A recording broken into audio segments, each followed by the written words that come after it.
Bismillahirrahmanirrahim. Assalamualaikum warahmatullahi wabarakatuh.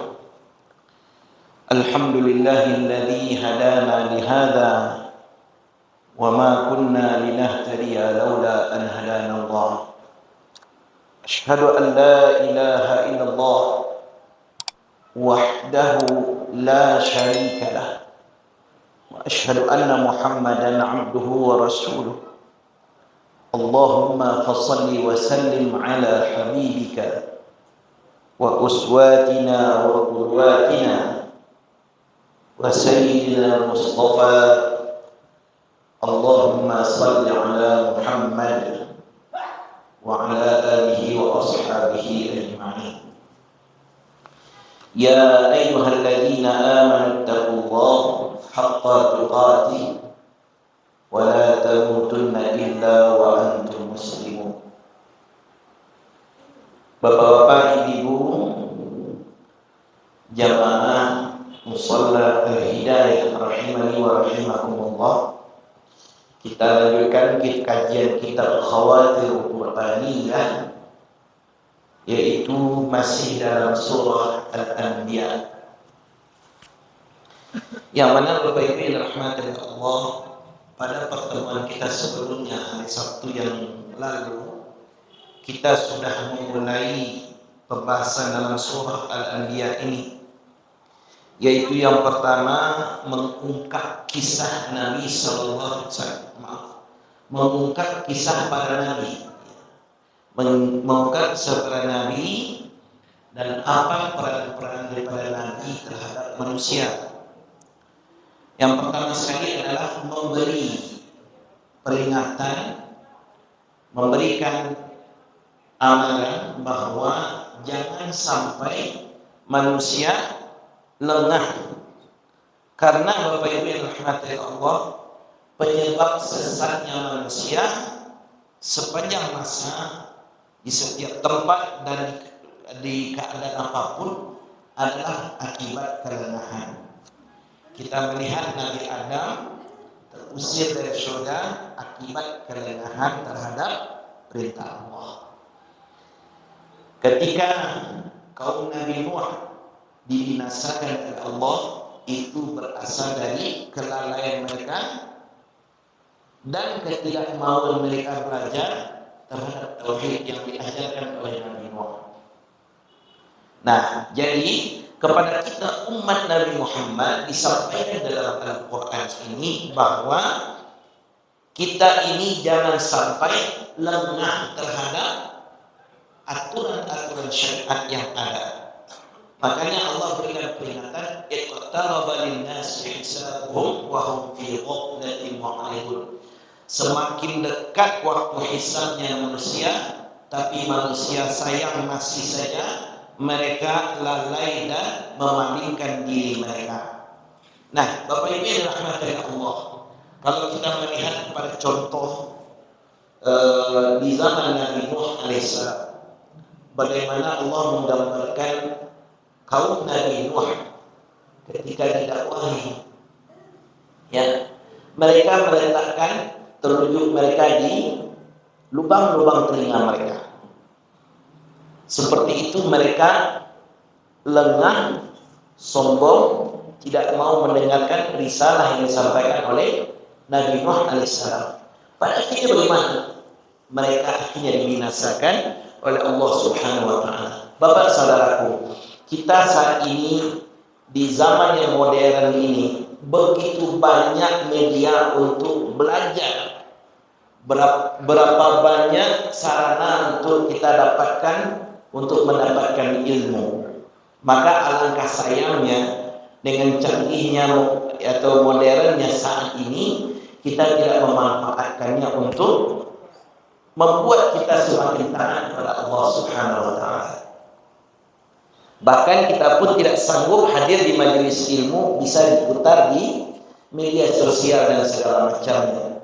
Maka ini kemudahan untuk menjaga hidayah yang Allah berikan kepada kita semua. Namun Bapak Ibu yang dirahmati Allah, yang lebih penting lagi adalah bagaimana kita meletakkan nabi-nabi para anbiya, orang soleh, menjadi teladan dalam ibadah dan pergerakan kita. Nah, yang penting dalam surah ini kepada kita ketika membaca surah Al-Anbiya ini, maka siapakah teladan dalam hidup kita? Mungkin hari ini Bapak Ibu, anak-anak kita bisa kita jadikan sebagai bahan rujukan. Kita tanya siapa yang jadi idola dalam hidupnya. Nah, apakah kita sudah menanamkan anak-anak kita, keluarga kita menjadikan Nabi sebagai idola dalam hidupnya? Kalau memang Nabi sebagai idola dalam hidupnya, apakah dia tahu bagaimana kehidupan Nabi itu? Apa yang disenangi oleh Nabi, apa yang tidak disenangi oleh Nabi? Bagaimana cara Nabi? Ini yang harus dipelajari sebagai teladan bagi mereka. Bagi kita pun begitu, Pak. Ketika kita meneladani Nabi, tentu kita akan berbuat sama seperti hal yang beliau lakukan. Dari hal yang kecil saja. Ketika beliau masuk kamar mandi, kaki mana yang beliau dahulukan, itu pula yang kita lakukan. Ketika beliau makan, dengan tangan apa beliau makan, dengan tangan itu pula kita makan. Bagaimana beliau ketika berjumpa dengan seorang lalu bersalam, nah seperti itu pula kita melakukan hal yang sama. Dengan demikian kita meneladani setiap langkah-langkah Nabi, dari hal yang terkecil sampai hal yang terbesar, maka itu insya Allah menjaga kita dari kelengahan yang ada. Nah, jadi Bapak Ibu yang dirahmati Allah Subhanahu wa taala, mungkin kita bertanya, kalau kita meneladani Nabi, siapa saja anggota keluarga Nabi? Kalau kita meneladani Rasulullah, makanan apa yang digemari oleh Rasulullah?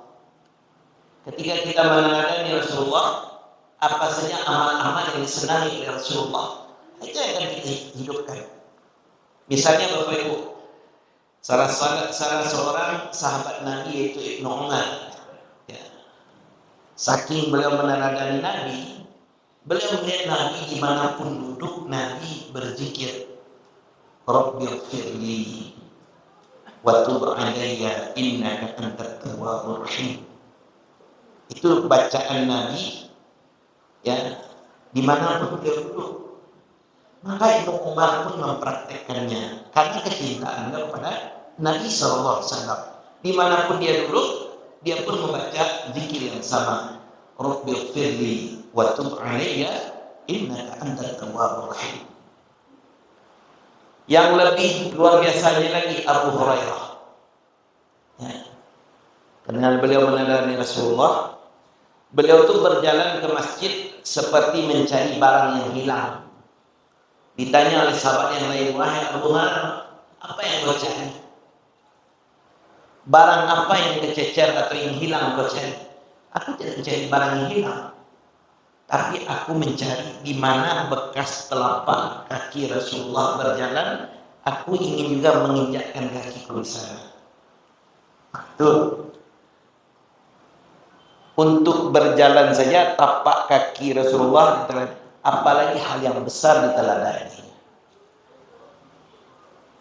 Ada lagi sahabat yang melihat Rasulullah senang makan buah labu, pada akhirnya dia pun menyukai makan labu. Karena apa? Dia melihat Rasulullah begitu gemar memakan buah labu. Ini Bapak Ibu yang dirahmati Allah, kalaupun kita hari ini makan buah labu, jangan karena alasan kecintaan kita dengan selera kita, tapi kita sukailah makan labu itu karena mencintai Rasulullah SAW. Saya makan labu, iya. Kenapa makan labu? Nabi suka makan labu. Saya pun mencintai makan labu karena ini makanan kesukaan Rasulullah SAW. Nah, bahkan Bapak Ibu yang dirahmati Allah, untuk perkara besar dalam perkara ibadah, bahkan ini juga menjadi syarat ibadah kita diterima. Syarat ibadah ini terima dua. Yang pertama, dilaksanakan karena keikhlasan. Yang kedua, kita melaksanakannya sesuai dengan cara Nabi SAW. Jadi hendaknya solat kita cek kembali. Apakah rangkaian solat kita sudah sesuai dengan cara Nabi SAW? Dalam rangkaian ibadah kita yang lain, ya mau puasa kah, mau haji, mau umrah, apakah sesuai dengan cara tuntunan Nabi SAW? Ini menjadi PR bagi kita. Kalau kita memang betul-betul mencintai Nabi SAW. Dan juga mencintai Nabi ini berarti kita konsekuensinya juga mencintai orang-orang yang hidup bersama Nabi SAW. Siapa misalnya orang terdekat Rasulullah SAW, Abu Bakar, maka mau tidak mau kita juga mencintai Abu Bakar sebagai orang yang dicintai oleh Rasulullah SAW. Berbeda dengan orang-orang yang berpahaman Syiah, mereka malah justru mencaci maki, melaknat daripada sahabat Nabi Abu Bakar, Umar, Aisyah, ya, Utsman dan sebagainya. Nauzubillah. Jadi hakikat inilah yang disampaikan dalam surah Al-Anbiya. Fokusnya adalah yang pertama, taatlah, menghambakan dirilah, takutlah pada Allah Subhanahu wa taala. Yang kedua, teladanlah atau mengambil teladanlah kepada Nabi sebagai rujukan dalam kegiatan apapun, baik dalam ibadah, baik dalam aktivitas apapun. Nah, selanjutnya yang akan disampaikan di dalam surah Al-Anbiya ini adalah perpaduan antara redaksi doa dan pengabulan. Nah, kita lihat di dalam surah Al-Anbiya ini, misalnya Nabi Nuh alaihissalam ketika berdoa pada Rabbnya, wa Nuhan idnada min qabl, dan ingatlah ketika Nuh ketika itu dia berdoa. Nah, Bapak Ibu, kisah Nabi Nuh ini yang sangat-sangat kita ketahui bahwa Nabi Nuh ini berdakwah cukup lama. Umur beliau kalau dalam pendapat ulama yang ada mencapai 1750 tahun. Dan beliau berdakwah selama 1400 tahun. Yang menyedihkannya Bapak Ibu, Nabi Nuh ini ketika berdakwah dalam kurun 60 tahun yang beriman cuma 15 orang saja. Ya, setiap 60 tahun yang beriman cuma 15 orang saja. Berarti kita sudah bisa membaginya. Rata-rata berapa orang yang beriman dalam setahun? Ya paling 3 orang dalam setahun atau 4 orang dalam setahun.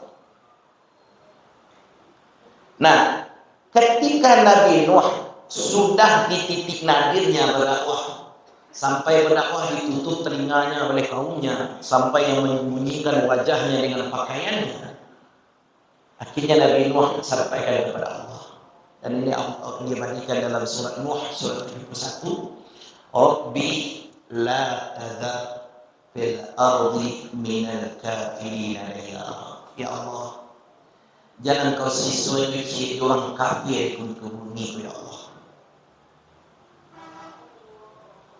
Fastajaba, maka Allah ijabah doa itu. Bagaimana Allah menjawabnya? Kata Allah pada Nabi Nuh, fasna'il fulka bi'ayunina, engkau buatlah kapal dalam penguasaan kami. Pertanyaannya Pak, langsungkah Nabi Nuh cari di mana orang mengenai kayu? Tidak. Ternyata tanam kayu untuk pembuat kapal itu. Digadangan kayu itu dulu. Kalau bapak-bapak yang paham tentang ilmu pertukangan kayu ini, untuk membuat kayu bahtera kapal itu mungkin kayunya berusia ratusan tahun baru bisa dibuatkan ke sebuah kapal. Inilah Nabi Nuh. Kalau dilihat lagi Nabi Ayub, ketika Allah menguji Nabi Ayub dengan ujian sakit, wa ayyuba idnada rabbah, doa Nabi Ayub kita katakan anni massaniyad dur wa anta arhamur rahim. Ya Allah, rupanya aku ini sakit rupanya Allah, dan engkau adalah maha pengasih daripada seluruh yang pengasih. Kemudian ya Ada Nabi Yunus juga diabadikan doanya di dalam surah Al-Anbiya ayat 87. Fanada fil zulumat, ketika Nuh berdoa di dalam keadaan yang sangat gelap. Sampai Nabi Zakaria berdoa, wa Zakaria idnada rabbahu rabbi la tadharni fardan. Wahai Allah, jangan biarkan aku hidup seorang diri, artinya beliau tidak punya keturunan. Namun Bapak Ibu, setiap doa-doa Nabi ini ketika Bapak Ibu nanti cek di rumah dari ayat 76 sampai ayat 89, rata-rata semuanya disambung dengan fastajabna lahu, maka kami perkenankan doa itu. Kata-kata fa maka itu menunjukkan urutan bahwa langsung Allah ijabah. Maka artinya Allah kabulkan doa-doa para nabi. Maka Bapak Ibu yang dirahmati Allah, ketika kita juga ingin doa-doa kita diijabah oleh Allah Subhanahu wa taala, maka di antaranya patuh-patuhlah kita dengan syariat yang disampaikan oleh Allah Subhanahu wa taala. Begitu juga syariat yang disampaikan oleh Nabi sallallahu alaihi wasallam. Boleh jadi dengan kepatuhan itu kita juga mendapatkan kesempatan yang sama agar doa-doa kita diijabah oleh Allah Subhanahu wa taala. Saya rasa cukup demikian Bapak Ibu, kita tutup dengan doa kafaratul majlis. Subhanallah wa bihamdika, asyhadu an la ilaha illa anta, astaghfiruka wa atubu ilaik. Mohon maaf kesalahan kurang. Assalamualaikum warahmatullahi wabarakatuh.